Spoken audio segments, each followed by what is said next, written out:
How's it going, everybody? My name is Luka Dolman. I'm a professional spearfishing guide and I dive for Alchemy. Today I'm going to be talking to you about some fish retention methods, some different ways to catch different species of fish. We're going to be talking about reef fish and some pelagics, including wahoo, billfish, Spanish mackerel. We'll start on the reef. On the reef, there are two main systems that I like to use. If you're a beginner, I recommend going with what's called a standard system. A standard system is when I have my spear gun, it's attached to a float on the top of the surface using a float line. So what that looks like is we have my gun, it's connected to a rope which is connected to a float. What that does is it allows the system to be completely detached from the diver, or completely detached from me. So I go down, I shoot the fish takes off, it's now fighting the float instead of me. I'm safely and easily allowed to go to the surface, catch my breath, and fight the fish from the surface. Here's my example of a standard setup. I have my little Rob Allen roller here with a tuna clip on the back. It's going to be connected to this rope, which is connected to this float on the surface. I definitely recommend this technique for beginners. However, there is definitely an application where this system is recommended. So if you're a hole hunting grouper and you don't want to let out a whole bunch of reel line, this system is great. It works very well. So the next method for hunting reef species, some pelagics, including some softer flesh fish like wahoo, mahi-mahi, different type of mackerel, I like to use what's called a reel gun. So instead of that float line, I'm now having all the line attached to a reel underneath my gun here. So what this does is when I fire my gun, the shaft leaves the gun and is now connected to this line, and it spills out line like that.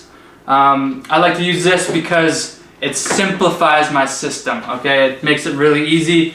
I've now, all I am in the water is myself and this gun. I don't have any float line I have to worry about getting tangled. I don't have to worry about my buddies getting tangled in my float line. I just now have this reel gun. Some warnings, this is a more advanced method of spearfishing. Things can happen. This reel can jam up on you. You can get a muzzle wrap.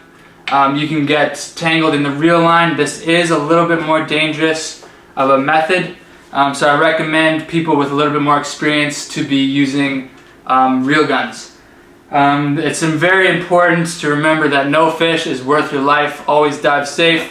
The second you put a reel on your gun becomes dispensable. It can, if you shoot a fish and it gets tangled, there's no way you can fight that fish to the surface. You're gonna have to let it go. You have to make that decision with yourself before you get in the water. My gun is disposable. It's not worth losing my life. So that's a reel gun.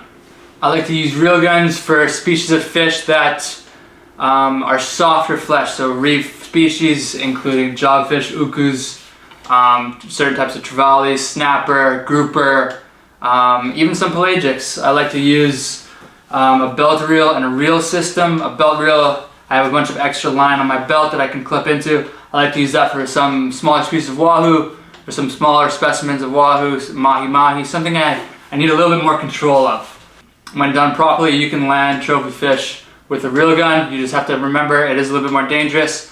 Line management becomes a very key factor in hunting these fish after you've shot them. So next on the list we have what's called a breakaway system. This is when your shaft is connected to a float line instead of the gun connecting to a float line. When you shoot, the shaft leaves the gun and is now fighting the fish via a float line. You retain the gun, you keep the gun in your hand. I like to use this method for larger pelagics, larger species of fish, to make sure that, first of all, I keep my gun, I don't lose my gun, and I have more control over fighting the fish from the surface.